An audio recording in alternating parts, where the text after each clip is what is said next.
কুরবান যাক হযরত আলীর কদমে আব্বাস সিদ্দিকীর জানমাল কুরবান হয়ে যাক। হযরত আলী জিজ্ঞাসা করেছিলেন, ইয়া রাসূলুল্লাহ হাবিবাল্লাহ, ইয়া রাসূলুল্লাহ হাবিবাল্লাহ, আমরা তো জান্নাতি খানা খাবো। হুজুর কেন আপনি জিজ্ঞাসা করলেন? যদি না জিজ্ঞাসা করতেন এই নিয়ামতটা আব্বাস জানতে পারতো না। বারেক আমার মাওলা আলী জিজ্ঞাসা করেছিল, আল্লাহ নবীর জবান খুলে গেল, ও হযরত আলী আল মারহুমা মান হাব্বা, দুনিয়ায় যে যাকে ভালোবাসবে পরকালে তার সঙ্গে থাকবে।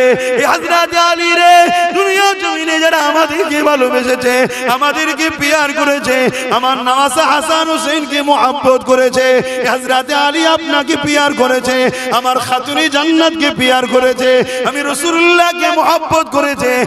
এক কথায় আমাদের প্রেমিকগুলো আমাদের সঙ্গে সেদিন তারাও খানা খাবে। আমাদের নবী নূর নবী, আমাদের নবী হায়াতুন নবী, আমাদের নবী মেহরাজওয়ালা নবী, আমাদের নবী আল্লাহ পাকের শাফাত পানেওয়ালা নবী। এ যুবকেরা, তরুণীরা, বাপেরা, আল্লাহ আমার নবীকে এত শান মর্যাদা করেছে। কিয়ামতের দিনে আদম নবী থেকে নিয়ে ঈসা নবী সবাই নফসি নফসি করবে। ওই দিনেতে আমার রাসূলুল্লাহ আমার আপনার সকলের শাফাত করবে। শুধু আমার আপনার নয়, সমস্ত নবীর উম্মতদেরও শাফাত করবে। এ যুবকেরা, তরুণীরা, এই বিষয়ে একটা রয়াত বলে যায়, শুনে রেখে দাও। আল্লাহ নবী নূর নবী দয়া নবী ময়দানে মাশূর আলোচনা করতেছিলেন, সাহাবা হুজুররা বসে বসে শুনতেছিল। ময়দানে মাশূরের কঠিন দিনের কথা নবী আমার যখন বলতে লেগেছে, সাহাবা হুজুররা কাঁদতে লেগেছে। ওই মজলিসে একজন সাহাবী বসেছিলেন, যিনার নাম হলো হযরত শেরে খোদা মাওলা আলী রাদিয়াল্লাহু তাআলা। তিনি উঠে দাঁড়িয়ে বললেন, এখন মাওলা আলী বলে অনেকের আবার সমস্যা হয়, অর্থাৎ শিক্ষার অভাব, জ্ঞানের অভাব, হিংসা করে মাওলা আলীর উপরে, তাই তো এরা মাওলা আলীকে মাওলা বললে এদের বুকে ব্যথা হয়। এরা হলো খারিজিদের উত্তরসূরি, যারা মাওলা আলীকে শহীদ করেছে। তারাও নামাজ রোজা রেখেছিল, তারাও দাড়ি টুপি পরেছিল। কারবালায় যারা তাবু করেছিল ইজিদ বাহিনী, ওখানেও আজান হয়েছিল, নামাজ হয়েছিল, ইকামত হয়েছিল। আর ইমামে হোসাইনের তাবুতেও নামাজ হয়েছিল। এ বাবারা, আজকের দিনেও দুই রকম নামাজ হয়, একটা হোসাইনি নামাজ, একটা ইজিদি নামাজ। হোসাইনি নামাজ আল্লাহ দরবারে কবুল হয়েছে, ইজিদি নামাজ সেদিন কবুল হয়নি, আজও হবে না। এই হোসাইনি নামাজ পড়ো। এই যুবকেরা, তরুণীরা, বাবেরা, আল্লাহ নবীর জামাই হযরত মাওলা আলী বলতে লেগেছে, ইয়া রাসূলুল্লাহ হাবিবাল্লাহ, এই কঠিন দিনে আমাদের কি হবে উপায়? আল্লাহ নবী বলেছেন, আলী চিন্তা করো না, তুমি আমি হাসান হোসেন ফাতেমা আল্লাহ পাকের আরশে আজিমের উপরে জান্নাতি খানা খাবো। আরো জোরে বলুন সুবহান। কোন দিনের কথা বলছে? যে দিনে সূর্যকে মাথা এক পিঠ দেখতে লেখাত উপরে নামানো হবে, যে দিনে মানুষের মাথার ক্ষীণ লাখ দিয়ে গলে গলে পড়তে লাগবে, যে দিনে বাপ ছেলেকে জমিনে শুইয়ে তার বুকের উপরে পা দিয়ে দাঁড়াবে, যে দিনে বেটা বাপকে জমিনে শুয়াবে, তার বুকের উপরে পা দিয়ে দাঁড়াবে। কেন কেন? এই জমিনটা লোহা যেমন আগুনে দিলে লাল হয়ে যায়, এই জমিনটা সূর্যের তাপে লাল হয়ে যাবে, মানুষ দাঁড়াতে পারবে না, সবাই নফসি নফসি করবে। ওয়াকুল আদম সাবিউল্লাহ নফসি নফসি, ওয়াকুল মুসা কালিমাতুল্লাহ নফসি নফসি, ওয়াকুল ঈসা রূহুল্লাহ নফসি নফসি। এই কঠিন দিনেতে আল্লাহ নবী বলছে, ও হযরত আলী, তুমি আমি ফাতেমা আর হাসান হোসেন আল্লাহর জান্নাতি খানা খেতে লাগবো। কুরবান যাক হযরত আলীর কদমে আব্বাস সিদ্দিকীর জানমাল কুরবান হয়ে যায়। হযরত আলী জিজ্ঞাসা করেছিলেন, ইয়া রাসূলুল্লাহ হাবিবাল্লাহ, আমি আপনি হাসান হোসেন খাতুনে জান্নাত, তো আমরা সাজিমের উপরে খানা খাবো। এই কঠিন দিন ইয়া রাসূলুল্লাহ, তারা কোথায় থাকবে যারা দুনিয়া আমাদেরকে ভালোবাসতো, দুনিয়া আমাদেরকে প্যার করতো, আমাদের কথা আলোচনা করতো, আমাদের জন্য দুনিয়া দুনিয়ায় লড়তো, আমাদের গুণগান করতো, হাসান হোসেনকে প্যার করতো, খাতুনে জান্নাতকে প্যার করতো, পাক পাঞ্জাতুনকে ভালোবাসতো। ইয়া রাসূলুল্লাহ হাবিবাল্লাহ, তাদের কোথায় কি হবে ওই দিনে, তারা কোথায় থাকবে? আহা হুজুর, কেন আপনি জিজ্ঞাসা করলেন? যদি না জিজ্ঞাসা করতেন এই নিয়ামতটা আব্বাস জানতে পারত না। বারেক আমার মাওলা আলী জিজ্ঞাসা করেছিল, আল্লাহ নবীর জবান খুলে গেল, ও হযরত আলী আল মারহুমা মান হাব্বা, দুনিয়ায় যে যাকে ভালোবাসবে পরকালে তার সঙ্গে থাকবে। এই হযরত আলী রে, দুনিয়া জমিনে যারা আমাদেরকে ভালোবেসেছে, আমাদেরকে প্যার করেছে, আমার নওয়াসা হাসান হোসেনকে মোহাব্বত করেছে, হযরত আলী আপনাকে প্যার করেছে, আমার খাতুনে জান্নাতকে প্যার করেছে, আমি রাসূলুল্লাহকে মোহাব্বত করেছে। এক কথায় আমাদের প্রেমিকগুলো আমাদের সঙ্গে সেদিন তারাও খানা খাবে। আরো জোরে বলুন সুবহান। নারে দিবে, নারে দিবে। কুরআন ও সুন্নাহ, কুরআন ও সুন্নাহ। লব্বাইক ইয়া রাসূলুল্লাহ, লব্বাইক ইয়া হাবিবাল্লাহ। নারে দিবে।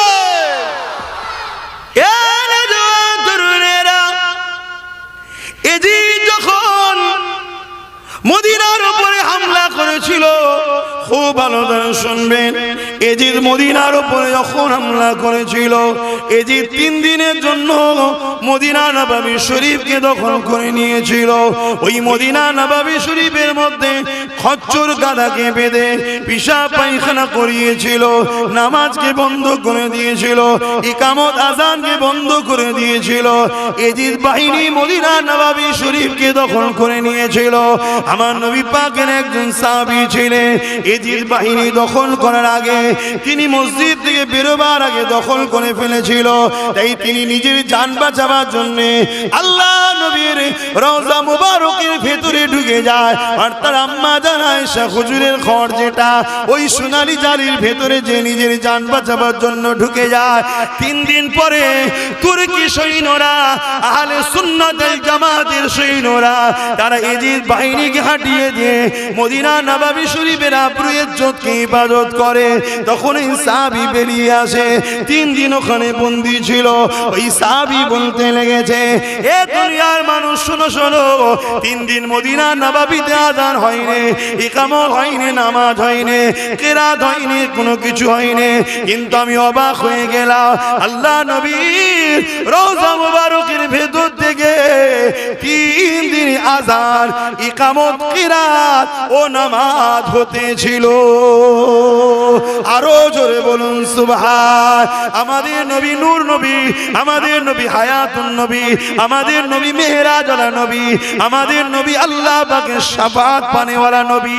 এ যুবকেরা, তরুণীরা, বাবেরা, আল্লাহ আমার নবীকে এত শান মর্যাদা করেছে, কিয়ামতের দিনে আদম নবী থেকে নিয়ে ঈসা নবী সবাই নফসি নফসি করবে। ওই দিনেতে আমার রাসূলুল্লাহ আমার আপনার সকলের শাফাত করবে। শুধু আমার আপনার নয়, সমস্ত নবীর উম্মতদেরও শাফাত করবে। এ যুবকেরা, তরুণীরা, এই বিষয়ে একটা রয়াত বলে যায়, শুনে রেখে দাও। আল্লাহ নবী নূর নবী, দয়া নবী ময়দানে মাসুল আলোচনা করতেছিলেন, সাহাবা হুজুররা বসে বসে শুনতেছিল। ময়দানে মাসুরের কঠিন দিনের কথা নবী আমার যখন বলতে লেগেছে, সাহাবা হুজুররা কাঁদতে লেগেছে। ওই মজলিসে একজন সাহাবী বসেছিলেন, যিনার নাম হলো হযরত শেরে খোদা মাওলা আলী রাদিয়াল্লাহু তাআলা। তিনি উঠে দাঁড়িয়ে বললেন, এখন মাওলা আলী বলে অনেকের আবার সমস্যা হয়, অর্থাৎ শিক্ষার অভাব, জ্ঞানের অভাব, হিংসা করে মাওলা আলীর উপরে, তাই তো এরা মাওলা আলীকে মাওলা বললে এদের বুকে ব্যথা হয়। এরা হলো খারিজিদের উত্তরসূরি, যারা মাওলা আলীকে শহীদ করেছে। তারাও নামাজ রোজা রেখেছিল, তারাও দাড়ি টুপি পরেছিল। কারবালায় যারা তাবু করেছিল এজিদ বাহিনী, ওখানেও আজান হয়েছিল, নামাজ হয়েছিল, ইকামত হয়েছিল, আর ইমামে হোসাইনের তাবুতেও নামাজ হয়েছিল। এ বাবারা, আজকে দিনেও 2 রকম নামাজ হয়, একটা হোসাইনি নামাজ, একটা এজিদি নামাজ, হোসাইনি নামাজ আল্লাহ দরবারে কবুল হয়েছে। এই যেদিন নামাজ সেদিন কবুল হয়নি, আজও হবে না। এই হোসাইনি নামাজ পড়ো এ যুবকেরা, তরুণীরা, বাবেরা।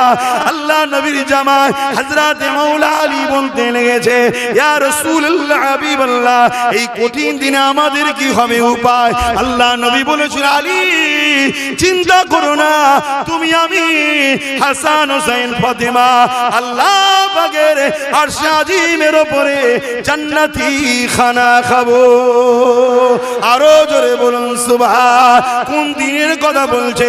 যে দিনে সূর্যকে মাথা এক পিঠ দেখতে লেখাত উপরে নামানো হবে, যে দিনে মানুষের মাথার ক্ষীণ কোনো লাখ দিয়ে গলে গলে পড়তে লাগবে, যে দিনে বাপ ছেলেকে জমিনে শুইয়ে তার বুকের উপরে পা দিয়ে দাঁড়াবে, যে দিনে বেটা বাপকে জমিনে শুয়াবে তার বুকের উপরে পা দিয়ে দাঁড়াবে। কেন কেন? এই জমিনটা লোহা যেমন আগুনে দিলে লাল হয়ে যায়, এই জমিনটা সূর্যের তাপে লাল হয়ে যাবে, মানুষ দাঁড়াতে পারবে না, সবাই নফসি নফসি করবে। ওয়াকুল আদম সাবিউল্লাহ নফসি নফসি, ওয়াকুল মুসা কালিমাতুল্লাহ নফসি নফসি, ওয়াকুল ঈসা রূহুল্লাহ নফসি নফসি। এই কঠিন দিনেতে আল্লাহ নবী বলছে, ও হযরত আলী, তুমি আমি ফাতেমা আর হাসান হোসেন আল্লাহর জান্নাতি খানা খেতে লাগবো। আহা কুরবান যাক হযরত আলীর কদমে আব্বাস সিদ্দিকীর জানমাল কুরবান হয়ে যাক। হযরত আলী জিজ্ঞাসা করেছিলেন, ইয়া রাসূলুল্লাহ হাবিবাল্লাহ, ইয়া রাসূলুল্লাহ হাবিবাল্লাহ, আমরা তো জান্নাতি খানা খাবো। শোনেন শোনেন, এদিকে শোনেন, আমাদের জন্য মেসেজ আসছে, শুনবেন তো? শুধু হযরত আলী হুজুর খাবে। खुदा की अज़मतें क्या है, मोहम्मद मुस्तफा जाने, मकामे मुस्तफा क्या है, मोहम्मद का खुदा जाने।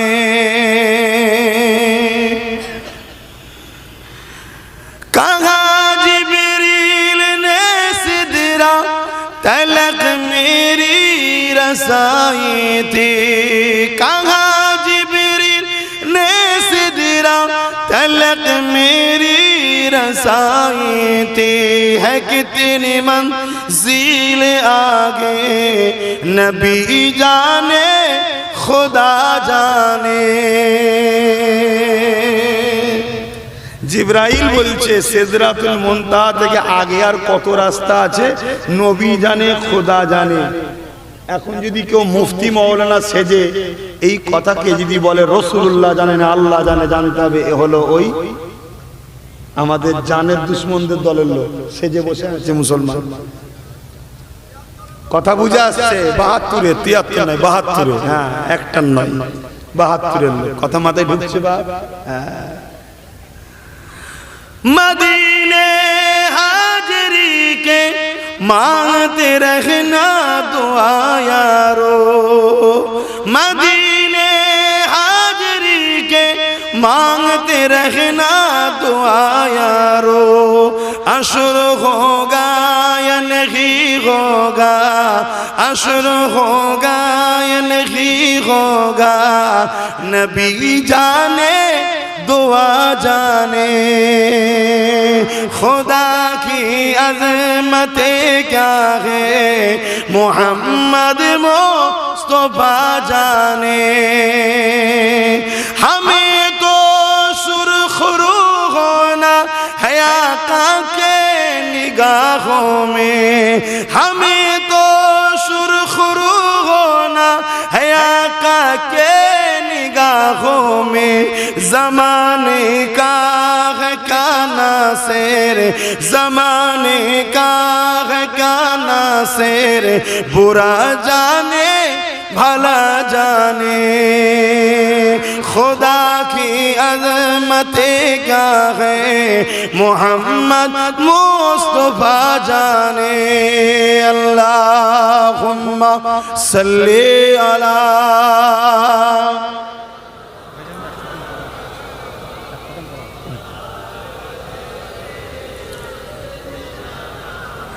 আমার বাপ জানেরা, অসুবিধা হচ্ছে আপনাদের? আওয়াজ দিয়ে বলুন, অসুবিধা হচ্ছে? রাসূলুল্লাহর কথা শোনাচ্ছে, আপনাদের অসুবিধা হচ্ছে না তো? কোরআন খুলে দেখুন, যত আয়াত আল্লাহ নাজিল করেছে আইয়ুহাল্লাযীনা আমানু, হে ঈমানদারেরা বলেছে, সব আয়াত আল্লাহ মদিনাতে নাজিল করেছে, মক্কাতে একটাও নয়। কারণ কি? কেন মক্কায় শুধু ঈমানদার ছিল না, হাজারো কোয়ালিটি ছিল।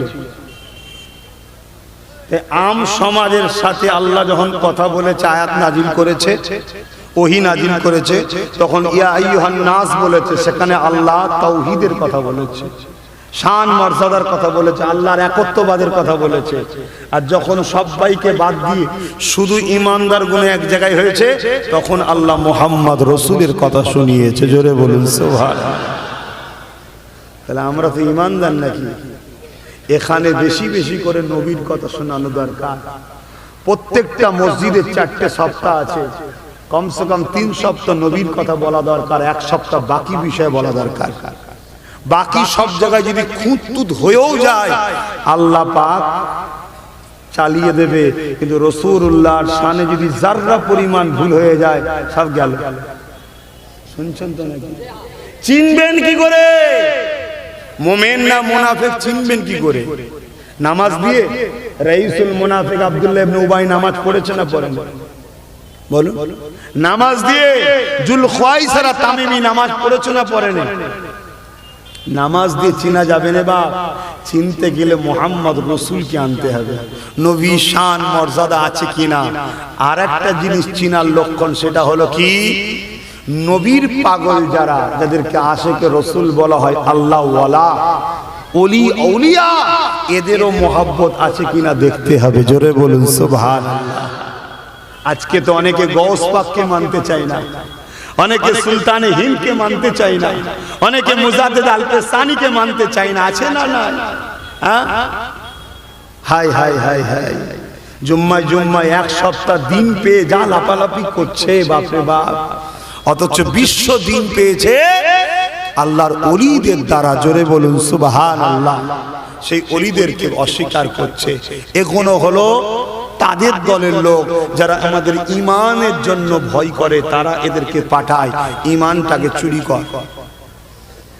কথা বুঝছেন? ঈমানটা আগে চুরি করে লিয়ায়। আমার কথাই কি আপনারা বেজার হচ্ছে? তাই মনে রাখবেন, ওলি আউলিয়াদের ভালোবাসবেন, প্রিয়ার করবেন। কেন ওলি আউলিয়ারা আমাদেরকে নবী চিনিয়েছে। আল্লাহর ওলিদের কাছে গেলেই দেখবেন রাসূলুল্লাহ দরুদের কথা বলে। বাবারা দরুদ পড়ে, বাবা দরুদ বেশি বেশি করে পড়বে, দরুদের কথা বলে। আর নবী পাক সাল্লাল্লাহু আলাইহি ওয়াসাল্লামের শান মর্যাদা আলোচনা করছে কি দেখবেন। আল্লাহ নবী, নবী দয়া নবী, আজ রওজা মুবারকে তোমার আমার জন্য কাঁদতেছেন। মানেন না? মানেন না? হাত তুলে তুলে বলুন, মানেন না? মানেন না? কারা মানেন? নবী হায়াতুন নবী, হাত তুলুন। এ যুবকেরা, তরুণেরা, বাপেরা, আল্লাহ নবী রওজা মুবারকে হায়াতুন নবী, নবী আমার বারজাখি হায়াতে রয়েছে। এটাকে অস্বীকার করলে ঈমান চলে যাবে। এ আমাদের ঈমানকে লুটার জন্য সমাজে একদল ওই জালিমরা অর্থ দিয়ে লোককে ছেড়ে দিয়েছে। তাই নবী পাকের সঙ্গে প্রেমের সম্পর্ক করুন, নবী পাকের আদবের সম্পর্ক করুন, নবী পাকের মাকামকে বুঝুন, নবী পাকের আজমাতকে বুঝুন, ঈমানটা ঠিক করুন। এ নওজওয়ান তরুণেরা, এ নবী পাকের প্রেমিকেরা, যারা আমার নবীর গোলাম হয়, পৃথিবীর কোনো শক্তি নেই তাদেরকে মিটাতে পারে। এর একটা ছোট্ট নমুনা বলে দিয়ে যাচ্ছি। আল্লাহ নবীর একজন খাদেম ছিলেন। একদিন কোনো কারণে রাস্তা ভুলে গিয়ে দূর সফরেতে এক জঙ্গলের মধ্যে চলে যায়। কিছুটা যাবার পর একটা হিংস্র বাঘের সামনে দেখা হয়ে যায়। ওই বাঘটা আগিয়ে আসছে। নবী পাকের খাদেমটাকে খাবে বলে ওই খাদেম জবান দিয়ে বলতে লেগেছে, হে আল্লাহ পাকের সৃষ্টি রে, আমাকে তোমার জন্য আল্লাহ রিজিক করে রাখে, তাহলে তুমি তো অবশ্যই খাবে। তবে শুনে রেখে দাও, আমি নবী পাকের দরবারে খাদেম, যদি তুমি আমাকে খেয়ে ফেলো তাহলে নবীর দরবারে খেদমতটা কে করবে? আমি রাস্তা ভুলে চলে এসেছি। কিতাবের মধ্যে লেখা আছে, ওই বাঘটা নিজের লেজ দিয়ে ওই সাহাবীর হাতে জড়িয়ে ধরে, যেমন অপরিচিত মানুষের হাত ধরে দেখিয়ে দেওয়া হয়। এই লেজ দিয়ে টেনে টেনে জঙ্গলের বাইরে বার করিয়ে দেয়। এ যুবকেরা, নবীকে দিলে আনো, নবীর আদত তৈরি করো, নবীকে পিয়ার করো, নবীকে ভালোবাসো। আল্লাহ নবী জানিয়ে দিয়েছে আমার উম্মত দাবিদারদের মধ্যে ৭৩ দলে বিভক্ত হয়ে যাবে। ৭২ দল নামাজ পড়ো জাহান্নামে যাবে, ৭২ দল রোজা রেখো জাহান্নামে যাবে, ৭২ দল হজ করো জাহান্নামে যাবে, ৭২ দল রোজা দাড়ি টুপি রেখো জাহান্নামে যাবে, ৭২ দল কোরআন পড়ো জাহান্নামে যাবে, ৭২ দল মসজিদ মাদ্রাসা করো জাহান্নামে যাবে, ৭২ দল দ্বীনের প্রচার করো জাহান্নামে যাবে। ইয়া রাসূলুল্লাহ, ইয়া হাবিবাল্লাহ, কেন হুজুর কি কারণে? আল্লাহ নবী বুখারীর মধ্যে জানিয়ে দিচ্ছে তাদের অন্তরে আমি রাসূলুল্লাহ আমার হাইয়া থাকবে না, আমি নবী আমার আদব মর্যাদা প্রেম থাকবে না। সব থাকার পরও তারা বেঈমান হয়ে যাবে, তারা জাহান্নামে চলে যাবে। খুব ভালো করে বুঝবে, নামাজ ঈমান নয়, রোজা ঈমান নয়, হজ ঈমান নয়, দাড়ি ঈমান নয়, টুপি ঈমান নয়, কোরআন তেলাওয়াত ঈমান নয়, মসজিদ মাদ্রাসা বানানো ঈমান নয়। এগুলো সব ঈমানের মধ্যে। ঈমানের মধ্যে নামাজ পড়লে আমল হয়, রোজা রাখলে নেকি হয়, হজ করলে আমল হয়, যাকাত দিলে আমল হয়। এগুলো সব আমল। ঈমান আলাদা জিনিস, আমল আলাদা জিনিস। রবীন্দ্রনাথ টেগোরের দাড়ি আছে, ওই দাড়ির কিছু দাম নাই। শিখ পাঞ্জাবিদের মাথায় পাগড়ি আছে, ওই পাগড়ি সুন্নাত নয়। মনে রাখবেন, ঈমানদার যখন দাড়ি রাখে ওটা সুন্নাত রাসূল হয়। ঈমানদার যখন নামাজ পড়ে ওটা তখন আমল হয়। ঈমানদার যখন রোজা রাখে ওটা তখন আমল হয়। ঈমান হলো চাকরি পাওয়া, চাকরিতে জয়েন হওয়া। নামাজ, রোজা, হজ, যাকাত হলো তোমার ডিউটি। তুমি চাকরি পাওয়ার পরে ডিউটি করলে আমার আল্লাহ মাইনে দেবে। কি দেবে? চির শান্তির জান্নাত মেহমান খানায় রাখবে। আর ঈমান নেই, চাকরি নেই, ডিউটি করে গেলে মাইনে কেউ দেবে না। কেননা দুনিয়া জমিনও যদি কেউ রাস্তায় দাঁড়িয়ে দাঁড়িয়ে ভলেন্টিয়ারের কাজ করে বা রাস্তায় দাঁড়িয়ে দাঁড়িয়ে ট্রাফিকের কাজ করে, সে যদি চাকরি না পায় মাইনে দেবে না। কেউ যদি কারো দপ্তরে গিয়ে কাজ করে দেয়, সে যদি চাকরি না পায় মাইনে দেবে না। এই ঈমান আগে আনো, তারপরে নামাজ, রোজা, হজ, যাকাত, দান খায়রাত করো। যদি অল্প করে যেতে পারো ওই অল্পটাও সাথে যাবে। আর তাহাজ্জুদ পড়েছো, রোজা রেখেছো, হজ করেছো, 50 বার হজ করেছো, 50 বছর তাহাজ্জুদ পড়েছো, 50 বছর 5 ওয়াক্ত নামাজ পড়েছো, শুধু একটা বার আমার নবীর গলার আওয়াজের থেকে যদি আওয়াজটা বেশি হয়ে যায়, আল্লাহ কোরআনে জানাচ্ছে সব আমল বরবাদ হয়ে যাবে। ভেবে দেখো নবীটাকে আমাদের কি মর্যাদা আল্লাহ দিয়েছে। আজকে সমাজে সেই নবীকে ছোট করা হয়, সমাজে সেই নবীকে আমাদের মতো বানানো হয়, সমাজে সেই নবীর প্রেম ভালোবাসা থেকে সরানো হয়। এই ঈমান না থাকার দরুন আজ আমাদের এই দুর্দশা হয়ে যাচ্ছে।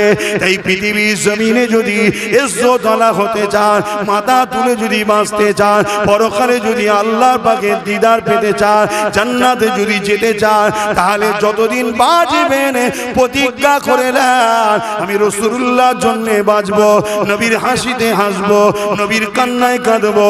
আমাদের লক্ষ্য একমাত্র থাকবে মুহাম্মাদুর রাসূল।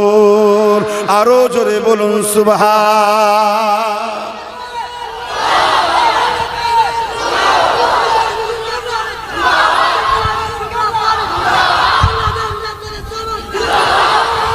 আল্লাহ, আমাদের দুই ধরনের দুশমন।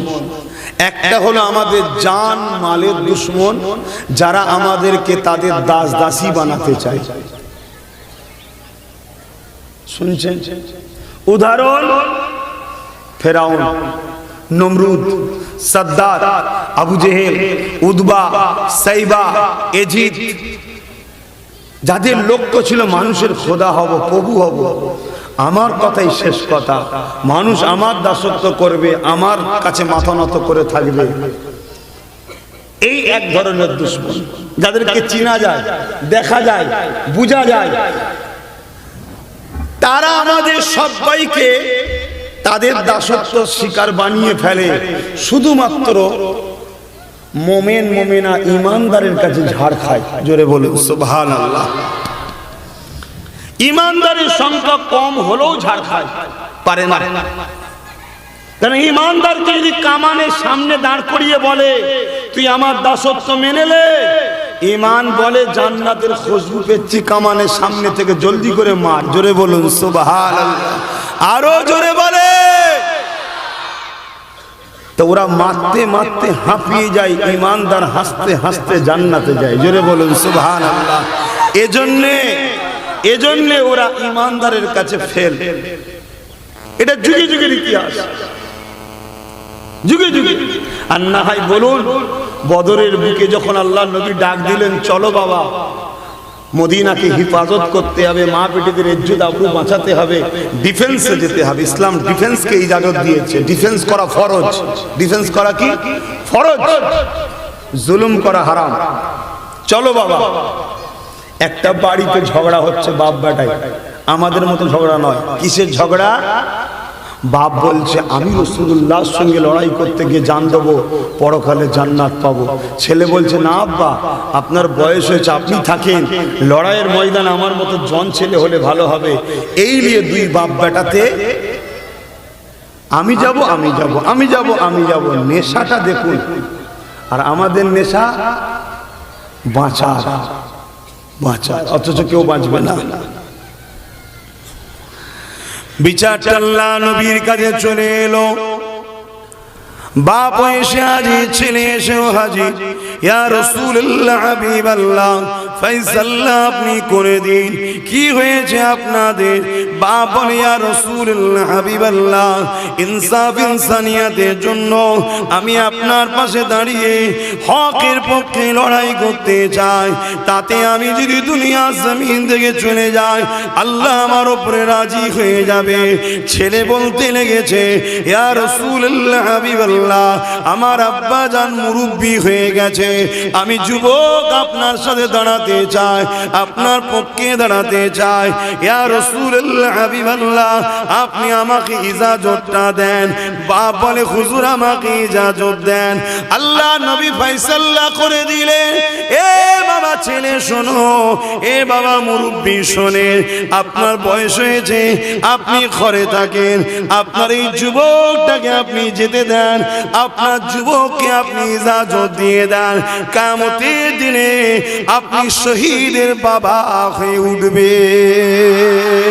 আরো জোরে বলুন সুবহান। আর এখন কি বলে? বাবা যাস না, মসজিদ যাচ্ছে যাক, মাদ্রাসা যাচ্ছে যাক, তুই আমার লাল ঘরে থাক। কি বলে না বলে?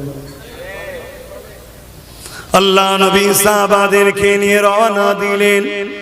এ যুবকেরা, তরুণেরা বদরের ময়দানে রাসূলুল্লাহ পৌঁছে গেলেন।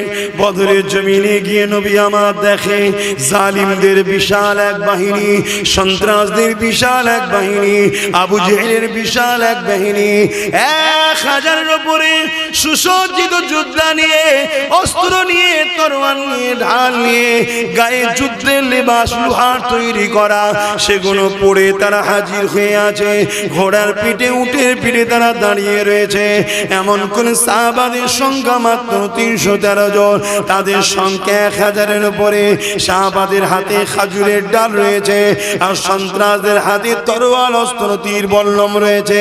সাহাবারা খালি পায়ে রয়েছে, তারা উট ঘোড়ার পিঠে রয়েছে। সাহাবারা এমন করে ছিঁড়াপাড়া জামা পরে রয়েছে, আর তাদের গায়ে লোহার ড্রেস রয়েছে। আল্লাহ নবী অবাক হয়ে গেলে, আরে আমার সাহাবাদের মধ্যে ভয় তো দূরের কথা, এত আনন্দ রয়েছে যেন তারা লড়াইয়ে জিতে গেছে। কেউ জিজ্ঞাসা করেছে আপনাদের কি ভয় লাগে না এই বিশাল বাহিনীকে দেখে? তাদের হাতে অস্ত্র রয়েছে, তীর রয়েছে, বল্লম রয়েছে, হাতি খোনা যুদ্ধের লেবাস রয়েছে, আপনাদের হাতে তো শুধু খাজুরের ডাল রয়েছে। তাদের সংখ্যা 1000-এর উপরে, আপনাদের সংখ্যা তো 313 জন। ওদের সঙ্গে কি করে লড়াই করবেন আপনারা? আল্লাহ। সাহাবারা বলতে লেগেছে, শোনো শোনো, ওদের তরোয়াল থাকতে পারে, আমাদের কাছে খাজুরের ডাল রয়েছে, ওদের লোহার ড্রেস থাকতে পারে, আমাদের কাছে ছিঁড়া ফাটা জামা রয়েছে, ওদের কাছে হাতি খোঁড়া থাকতে পারে, আমাদের কাছে কিছুই না থাকতে পারে, সব ওদের থাকতে পারে, তবে মনে রেখে দিও আমাদের কাছে তো আল্লাহর বন্ধু রয়েছে। আরো জোরে বলুন সুবহান।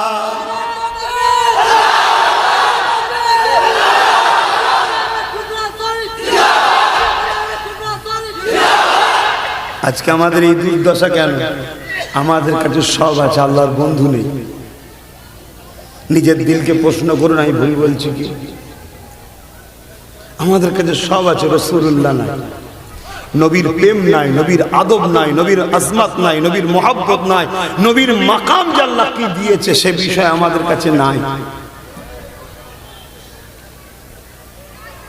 মানে ঢোল রয়ে গেছে, অরিজিনাল যে শ্বাসটা নাই। শুনছেন তো নাকি? এজন্য আজ আমাদের এই দুর্দশা। এত থাকার পরও আমরা বিপদগ্রস্ত কেন? এই কারণে নামাজ আছে, রোজা আছে, হজ আছে, দাড়ি আছে, টুপি আছে, কোরআন আছে, মসজিদ আছে, মাদ্রাসা আছে, সব আছে, এগুলো জিনার ওসিলায় পেয়েছি, সে রাসূলুল্লাহ না। কথা কিছু মাথায় ঢুকছে? তাহলে যে নবী পাইনে সে দুনিয়াও পাবে না, আখিরাতও পাবে না। আর যে নবী পেয়েছে দুনিয়াও পেয়েছে, আখিরাতও পেয়েছে। আমাদের আদব কই নবীর উপরে? আর সাহাবাদের আদবের কথা শুনুন। এখন তো আমরা দাঁড়িয়ে সালাম দিলে অনেক ইখতিলাফ সমাজে ঘটে।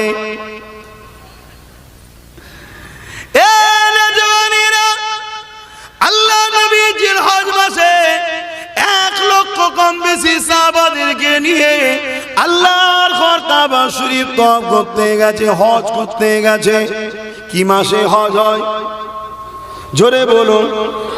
সবাই আমরা জানি জিলহজ মাসে হজ হয়, কিন্তু সাহাবারা কি জানতো না? আল্লাহ নবী সাহাবাদেরকে নিয়ে মক্কা শরীফে গেলেন, ইহরাম পড়লেন। হুদুদে হারামাইন শরীফে ঢোকার আগে ইহরাম পড়তে হয়। কেন পড়তে হয়? আমার আব্বা জান, আপনার আব্বা জান ইব্রাহিম নবী যখন কাবা শরীফে প্রবেশ করেছিল, আল্লাহ পাকের কাবাতে 2টো থান কাপড় পড়ে গিয়েছিল। তাই আমার আল্লাহ ইব্রাহিমের দেশটা বড় পছন্দ হয়েছে, তাই ইব্রাহিমের বাচ্চাদের জন্য কিয়ামত পর্যন্ত এটা আইন করে দিয়েছে, যখনই তোমরা হুদুদে হারামাইন শরীফে ঢুকবে, দামি দামি সেলাই করা জামা কাপড় সব কিছু খুলে দিয়ে 2টো থান চাদরের মতো থান কাপড় পরে আমার কাবা শরীফে আসো। কেন? এটা আমার ইব্রাহিমের ড্রেস ছিল, আমার বড় ভালো লেগেছিল। এখন আমরা যদি যুক্তি দেখায়, আমাদের দয়ালু আল্লাহ, আমাদের আব্বা ইব্রাহিমের সময় সেলাই করার মেশিন ছিল না, তাই তো থান কাপড় পরেছিল। আমাদের তো সেলাই করার মেশিন আছে। আমার আল্লাহ বা জানিয়ে দেয়, ওরে আমার বান্দা বান্দিরে, অত কোনো বাহানা চলবে না। আমার বন্ধুর ইয়াদগার, আমার বন্ধুকে স্মরণ করে তোরাও সর্বসময় যখনই আসবি এই 2টো থান কাপড় পরে আসবি। আরো জোরে বলুন সুবহান। আমাদেরকে অনেকে বলে ইসলামে সেলিব্রেশন নাই, ইসলামে ইয়াদ স্মৃতি বুঝি জিনিস নাই। আর আল্লাহ নিজে দেখুন ইসলামের 5টা স্তম্ভের মধ্যে একটা হলো হজ। ওই হজেতে আল্লাহ ইব্রাহিম নবীর স্মৃতি পালন করাচ্ছে। আর আমরা যখনই নবীর মাওলুদ শরীফ বানাই অনেকে সমস্যা হয়। কি হয় না? কেন? আপনার ভালো লাগে না, আপনি বানাতে হবে না, আমি বানালে আপনার অসুবিধা হয় কেন? আল্লাহ দেখুন ইব্রাহিম নবীর স্মৃতি বানাচ্ছে। মক্কা শরীফে কি হয়, হজে কি হয়, আমি ওইদিকে যাচ্ছি না আজকে, গেলে অন্য কথা বলতে পারবো না। টোটাল হজটা 4 লাখ 5 লাখ টাকা খরচ করে, কোন জায়গায় ইব্রাহিম নবীর স্মৃতি, কোন জায়গায় আম্মা হাজেরা স্মৃতি, কোন জায়গায় ইসমাইল নবীর স্মৃতি, এই তো হয়। অন্য কিছু হয়? এই যে হাজারে ছাপা মারোয়া ছোটে না কেন? ছোটে বলুন কেন ছুটে? আম্মাজান হাজেরা ছুটেছিল কেন? বাচ্চা ইসমাইলের পানির জন্য। আরে আমি তো পুরুষ মানুষ, আমার তো ছেলেও নেই, আমি কেন ছুটব আল্লাহ? আর আমার বাচ্চা তো আনিনি। অত কথা নয়, আমার হাজেরা ছুটেছে, তুইও ছোট। জোরে বলুন সুবহানাল্লাহ। সবার যদি স্মৃতি আল্লাহ বানাতে বলে, তাহলে আমার নবীর আসার দিনের জিন্দেগি স্মৃতিগুলো আমরা বানাতে পারি না? সমস্যাটা কোথায় জানেন? আমাদের দিল থেকে নবীর প্রেম আদব বার করতে চাইছে। যখনই বেরিয়ে যাবে, নামে তালপুকুর ঘটি দেবে না, নামে মুসলমান, সবাই মেরে যাবে, কিচ্ছু করতে পারবে না। আর ঈমান যদি থাকে, দেখলে ভয় করবে, কিচ্ছু করতে হবে না, তোমাকে দেখলেই ওর মধ্যে একটা ভয় তৈরি হয়। কেন? ঈমান এটা পাওয়ার।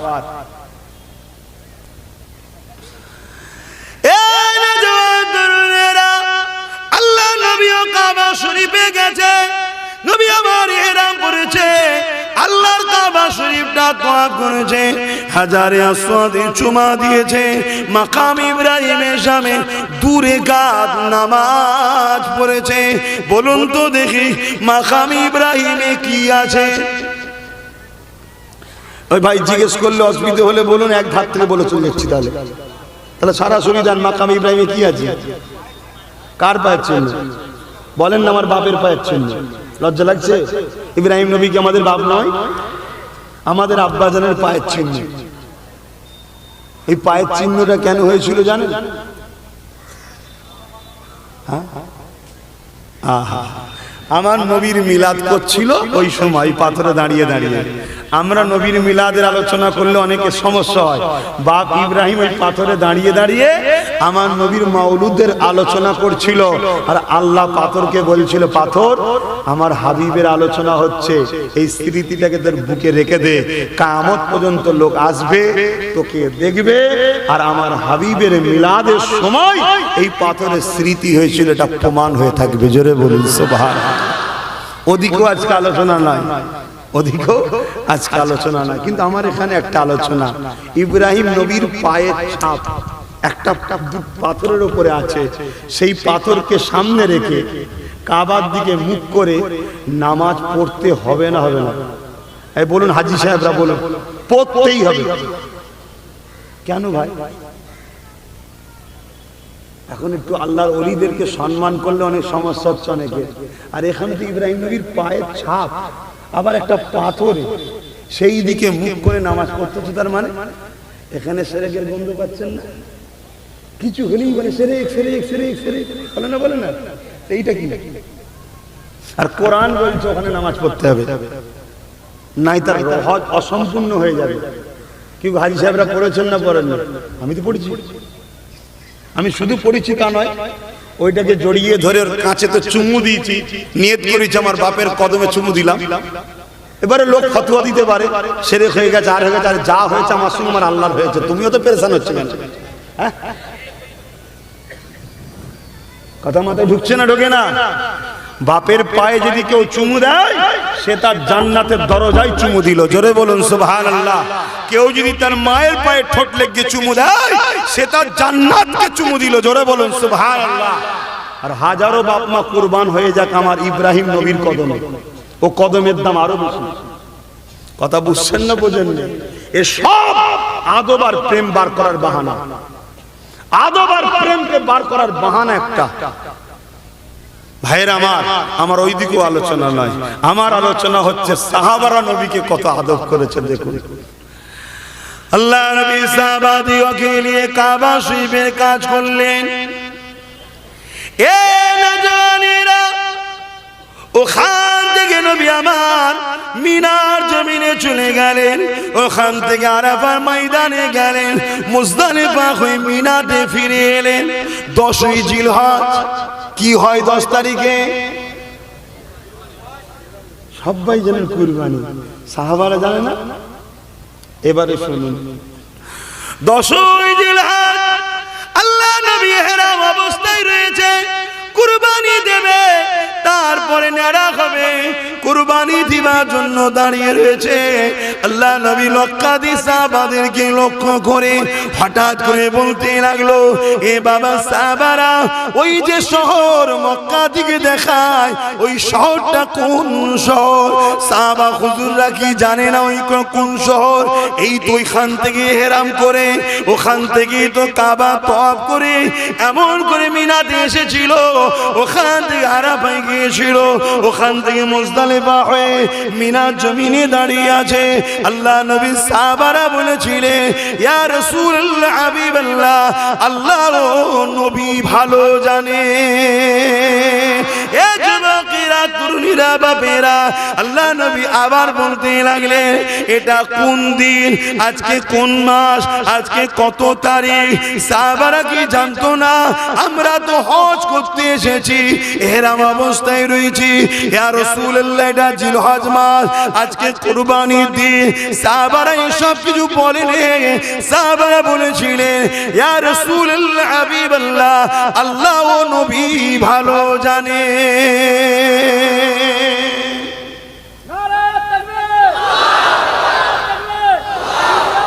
সাহাবা হুজুররা জিজ্ঞেস করছে, হজ হয়ে গেছে, কাজ কমপ্লিট হয়ে গেছে, পরে কোনো এক সাহাবা ভাইদেরকে জিজ্ঞেস করা হচ্ছে, আচ্ছা আপনারা তো জানতেন ওটা মক্কা, কেন কোরআনে মক্কা বলা আছে? কথা বুঝে আসছে? ওটা তো মক্কা, তাহলে আপনারা জানতেন, তাও বললেন না কেন? সাহাবা হুজুররা বলছেন, আমরাও জানি কোরআনে মক্কা আছে, কিন্তু আমার নবীর কি ইরাদা ছিল সেটা তো জানি না। আমরা মক্কা বলতাম, আর নবী যদি বলতো আজ থেকে মদিনা, তো মদিনাই হয়ে যেত। জোরে বলুন সুবহানাল্লাহ। আকীদা দেখুন নবী সম্বন্ধে, কোরআনে আছে মক্কা, তারপরেও সাহাবাদের আকীদা, হ্যাঁ কোরআনে আছে জানি, রাসূল যদি বলে আজ থেকে এটা মদিনা, তো মদিনাই হবে। কথা মাথায় ঢুকছে না? ঢোকে নেই? আল্লাহ পাক আয়াত নাজিল করে জিবরাইলকে পাঠিয়ে আল্লাহ বলে দেবে, হাবিব যখন মদিনা চেয়েছে, মক্কা আজ থেকে নয় মদিনা হয়ে গেল। জোরে বলুন সুবহানাল্লাহ। এটা সাহাবাদের আকীদা, নবীর উপরে আদব। এটা আমরা জানি, এটা জিলহজ মাস, আজকে কুরবানির দিন, কিন্তু আমার রাসূলের কি ইরাদা আছে আমরা জানি না। আমরা বলবো জিলহজ মাস, আর রাসূলুল্লাহ বলবে না আজ থেকে মুহররম, আজ থেকে মুহররমই হয়ে যাবে। জোরে বলুন সুবহানাল্লাহ। এই যে নবীর সঙ্গে কথা টক্কর হয়ে যাবে, এটা আমরা চাই না, বিয়াদবি হবে। আমাদের মধ্যে আদব আছে, এই জন্য আমাদের এই দুর্দশা। নাহাই সাহাবাদের অল্প সংখ্যা থাকার পর মুতার যুদ্ধে মাত্র 3000, ওদিকে 1 লক্ষ বা 2 লক্ষ, তাও সাহাবা হুজুরদেরকে আল্লাহ কামিয়াবি দিয়েছে। জোরে বলুন সুবহানাল্লাহ। আর আজকে এত এই অবস্থা কেন? ঈমান ঠিক করুন, রাসূলুল্লাহকে পিয়ার করুন, ভালোবাসুন।